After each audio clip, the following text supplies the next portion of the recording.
So everybody wants to know, can you have a successful business and balance, a girlfriend slash relationship slash, family? The answer is not going to surprise you. The answer is no.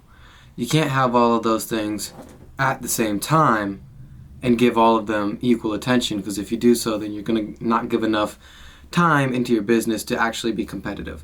The good news is there are seasons for everything. What you might notice when you watch millionaires or multimillionaires talk about their business, and they say, listen, man, you just need to not take it so seriously and just do what you love and it'll all come to you. They're saying that now.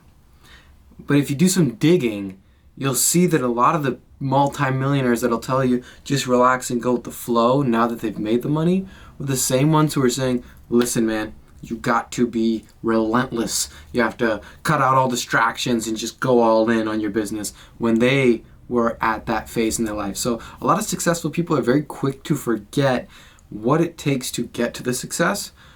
I think it's very important to document this journey, which is why I make this content, right? I'm an introvert. I don't like making content, but I feel that it's my duty for other introverts to be able to see what it's like in business as an introvert and still being, very successful. So one of the things that I want you guys to see, and I want myself to document, is there are seasons where you wake up at 4:30 in the morning and you just crush it. You get up, you go to work, you then hit the gym, you go for a 5K run, you do your boxing training, you come back, you have a little smoothie, you get back and you do your work, right? And you're just freaking grinding. You're recording content, you're posting content, you're responding to DMs, you're booking calls, you're taking sales calls, you're closing people, you're optimizing your business, you're going through all that. There are seasons for that. And those seasons can be long, like years, right? They could be months, they could be weeks, whatever you can sustain, right? Or when you know that there's a shift, and the universe will give you that shift. There are also seasons, like we were talking about, having a girlfriend, having, family. There are also seasons for family, right? If you are a family person and you're sacrificing your family and getting that delayed gratification, that doesn't necessarily mean you have to leave for 10 years, right? You can leave for 2 years and then come back and show them your progress, and you can have that moment. For me, it's less about family. Me and my family, I sacrifice family deeply, right? I don't hang out with my family very much. That's my choice. That's one of my sacrifices. But for me, it's my girlfriend, right? So I'll go deep, like all of last year, full year, work. You are not getting me out of this house. We are not doing anything, okay? We didn't go on vacation. We didn't do anything. This year, we just hit, where did we go? We hosted a retreat in Mexico, which was with the team, and then we just went to Costa Rica. She got me out. So that Costa Rica trip, which was 7 days, was like, it was family, right? It's family separated from work. 7 days that I didn't do work. Now, I've got this trip coming up with my millionaire mentor, Ted. We won the school games. We're going to go see Alex Hormozi. We're going to go hopefully see Hamza, because he won as well, and some other really cool people. We're shifting back into the work period. I'm actually going to go get my hair done in Turkey as well. So we're shifting back into the work period. And you'll notice that like certain events will happen to let you know, if you're listening, okay, we're shifting gears. So for me, it was after my business retreat with my team, my girl comes up to me, Felicity, she says, we need to go to Costa Rica. That was the universe being like, okay. She's never done this before. She's never like pushed to go do something so strongly. So I said, okay, let's go. So we went. It was amazing. And then we win the school games and Ted goes, we need to go to Vegas to see Hormozi. And then we need to go get our hair done. And all I'm thinking is, well, if we're getting our hair done, I'm not going to be seen outside for another 2 months. He's like, exactly. We're going back into the work mode. So now the universe just tells me like, okay, we're going back into work mode. So it's not as much about like throwing everything away. It's more about understanding what your seasons are. There are seasons, like in the wintertime, you can't plant seeds, guys. You know what I mean? The farmers aren't there planting seeds in the wintertime. They understand that the soil is not fertile. And so they're not going to go out there and try and plant. As much as you want to plant it, it's not going to happen. So what do? They've done their reaping, and they continue to reap, and they enjoy the fruits of their labor, right? And they survive.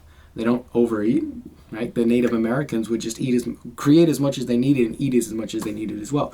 So understanding that, right? There are seasons for everything, and no, there's no balance. Guys, there's never going to be balance in the entrepreneurial journey, and Hamza was saying this as well. Guys, it's hard, right? It's not easy. Entrepreneurship is ugly. People get pissed off, right? A cycle that will happen often is things will be terrible. They'll be so bad. They'll be horrible. They'll be like, oh my gosh, I got to go back to my regular job. Then things will actually be kind of good. You're like, whoa, I'm getting momentum. And you're like, awesome. You get excited, boom, boom, boom, boom, boom. And then it actually starts to succeed, or it'll go bad again. But eventually it will succeed. And then you'll grow. And then you'll keep growing. And the people around you will go, well, if you're growing, I want to grow. And so you now have to manage other people and help them grow. And then things will go bad. And then people will jump ship. And then you'll remember why you're the one doing it and why you need to protect yourself. And then you'll grow again, and then more people will come on. And this time you'll know, okay, well now people are on, but I can't just give all my resources away. I need to understand that I'm the one who built this, and I'm the one that needs to preserve it. So you don't give as much to everybody else, but you give enough where everybody should be good to go, and you give them the resources to succeed.